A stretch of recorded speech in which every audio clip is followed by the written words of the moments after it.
Bismillahirrahmanirrahim. Pembahasan kita kali ini adalah membahas tentang pertanyaan yang diajukan, yaitu terkait dengan lafadz ana. Lafadz ana ini terkadang dibaca pendek.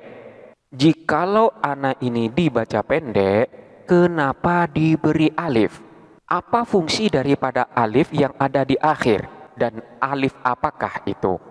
Sebagaimana kita ketahui bahwa salah satu fungsi daripada huruf alif yang ada di akhir suatu kalimat ini berfungsi sebagai mad, yaitu berfungsi untuk memanjangkan bacaan.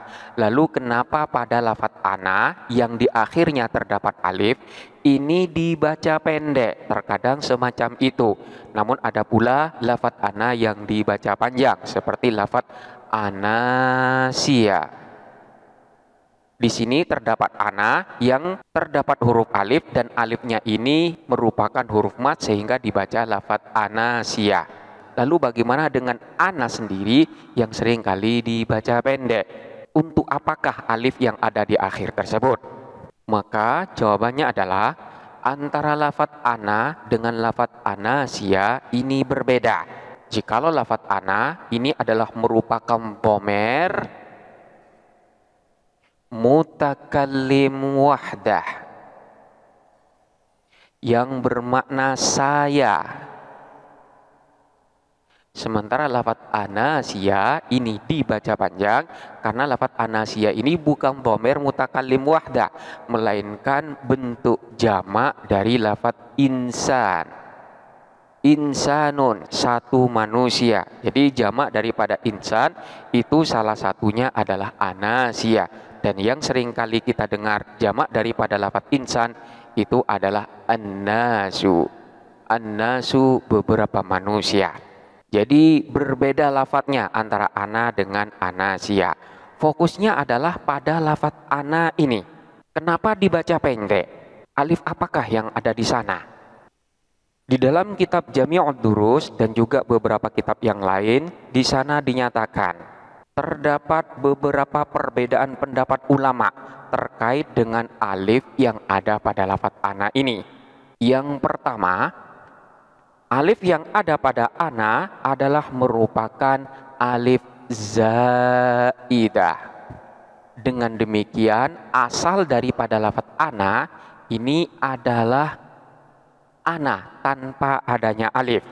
Keberadaan huruf alif yang ada pada lafadz ana ini adalah untuk menjelaskan bahwa nun yang ada pada lafadz ana ini diberi harkat fathah.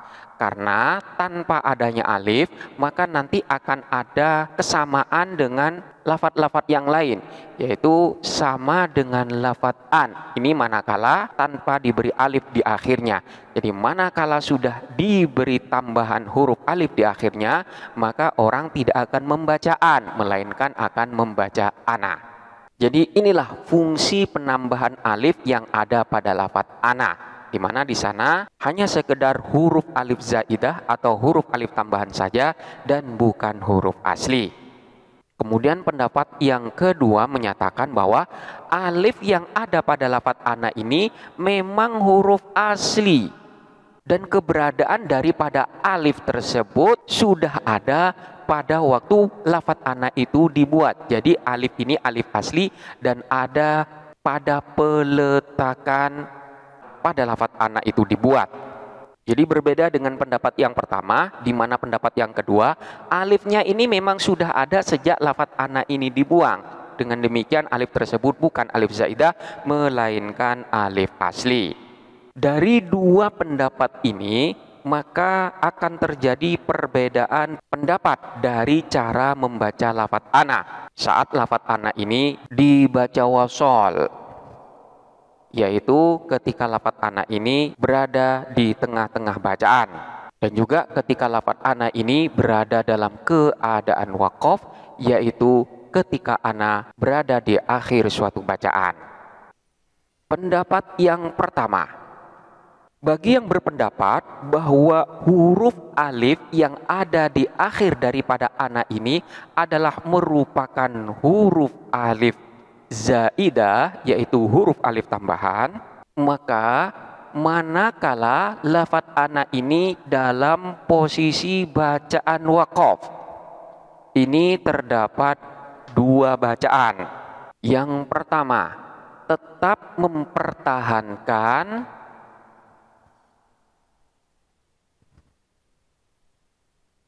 keberadaan daripada alif, yaitu alif ini tetap dibaca sebagaimana huruf mat, sehingga bacaannya akan dibaca panjang. Contohnya seperti yang ada di dalam Al-Quran, innani anallahu la ilaha illa ana fa'budni. Innani anallahu la ilaha illa ana fa'budni. Sesungguhnya aku Allah, ana saya Allah, Allahu ialah Allah. La ilaha tidak ada Tuhan illa ana kecuali saya. Fa'budni, maka andalah menyembah siapa engkau ni kepadaku. Di sini kita fokus pada lafaz illa ana. Ana manakala berada dalam posisi waqaf, maka terdapat dua bacaan. Artinya boleh kita memilih di antara dua bacaan tersebut. Bacaan yang pertama adalah dengan mempertahankan alif yang ada pada lafaz ana, sehingga lafaz ana ini dibaca panjang sebagaimana alif yang merupakan huruf mat. Sehingga manakala kita waqaf pada lafaz ana ini, yaitu innani anallahu la ilaha illa ana, tetap alifnya dibaca panjang, dianggap sebagai huruf mat. Ini pilihan dari bacaan yang pertama. Kemudian bacaan yang kedua adalah boleh membuang huruf alif yang ada di akhir lafaz ana tersebut, sehingga lafaz ana ini dibaca pendek. Namun di sini bunyinya seolah-olah mensukunkan huruf H, sehingga bacaannya itu adalah ana. Jadi innani anallahu la ilaha illa ana. Nunnya dibaca pendek, namun cara bacanya seolah-olah mensungkutkan huruf H, ana, hanya dalam bacaannya saja. Namun di sana tetap tidak terdapat huruf H. Ini adalah dua pilihan bacaan manakala dibaca waqaf. Jadi bacaan yang pertama adalah mempertahankan huruf alif yang ada pada lafaz ana, sehingga alif itu tetap dibaca panjang sebagaimana huruf mat. Kemudian bacaan yang kedua adalah membuang huruf alif sehingga ana ini dibaca pendek, namun cara membacanya seolah-olah mensukunkan huruf H yang ada di akhir, sehingga bacaannya adalah ana. Kemudian selanjutnya, manakala berada di dalam posisi wasol, yaitu berada pada posisi di tengah-tengah bacaan, sehingga tidak berhenti pada lafaz ana. Maka dalam hal ini, huruf alif yang ada pada lafaz ana ini dibuang, sehingga ana tidak dibaca panjang, seolah-olah tidak ada alif yang ada pada lafaz ana. Jadi sekalipun alifnya ini ada di dalam penulisan, tapi tetap tidak dibaca. Sebagaimana tadi dalam bacaan innani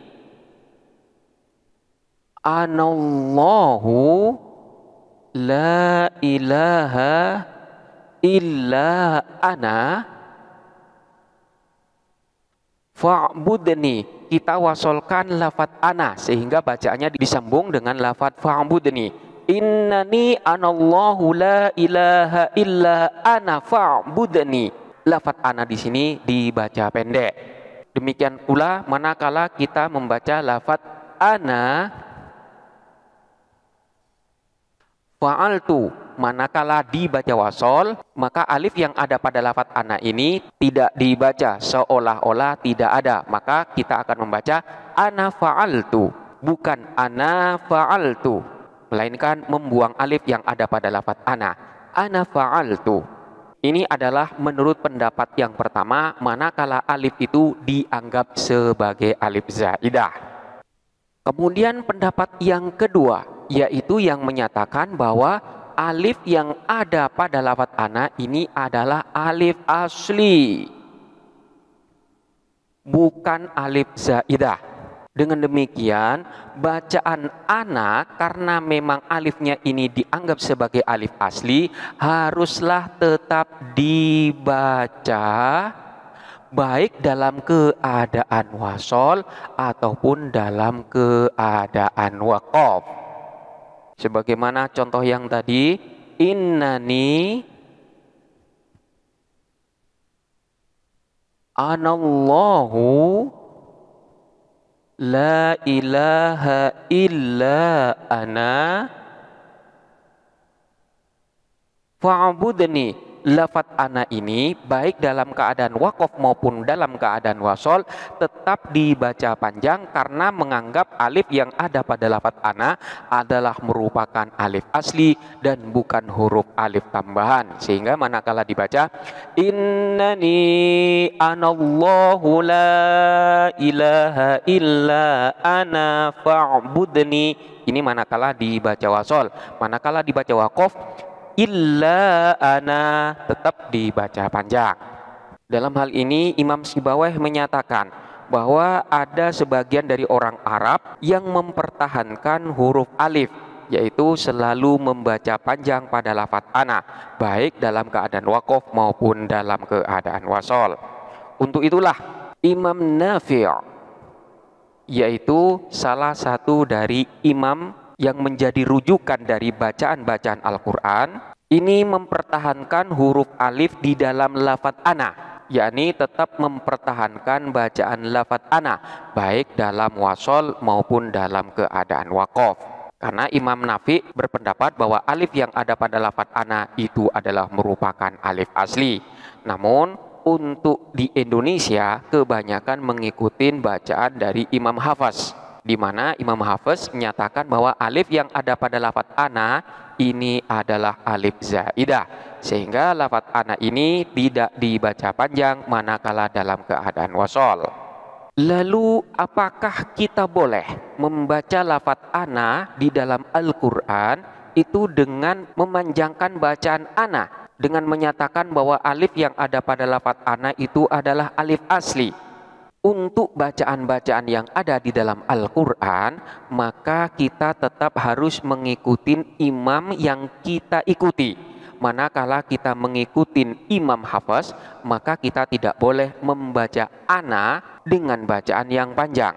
Namun manakala kita mengikuti Imam Nafi', maka kita diperbolehkan untuk membaca panjang pada lafadz ana. Jadi untuk bacaan Al-Quran harus mengikuti dari bacaan imam yang kita ikuti. Namun secara ilmu nahu kita diperbolehkan untuk membaca panjang dari lafadz ana ataupun membaca pendek selama itu bukan bacaan Al-Quran. Manakala kita membaca teks Arab seperti lafadz kuntu, ana, kuntu ana ustadzan atau kuntu ana ustadzan, mempanjangkan lafadz ana ataupun memendekkannya ini diperbolehkan secara kaidah nahwu. Karena memang di sini terdapat dua pendapat terkait dengan huruf alif yang ada pada lafadz ana. Namun sekali lagi tetap di dalam Al-Quran tidak boleh hanya sekedar mengikuti kaidah nahwu, melainkan harus tetap mengikuti bacaan imam yang kita ikutin. Karena membaca Al-Quran haruslah tetap mutawatir mengikuti dari bacaan imam dan guru-guru yang telah mengajarkan kita.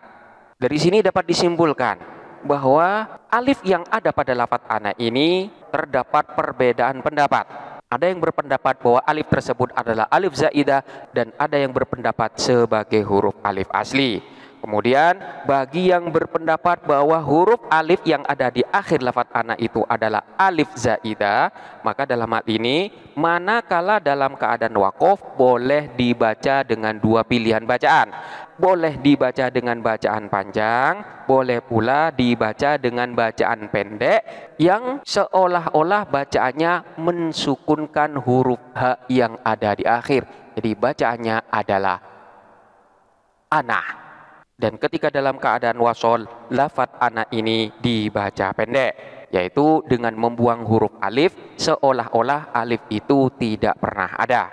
Namun bagi yang berpendapat bahwa alif itu adalah alif asli, maka alif tersebut tetap dipertahankan baik dalam keadaan wasol maupun dalam keadaan waqaf.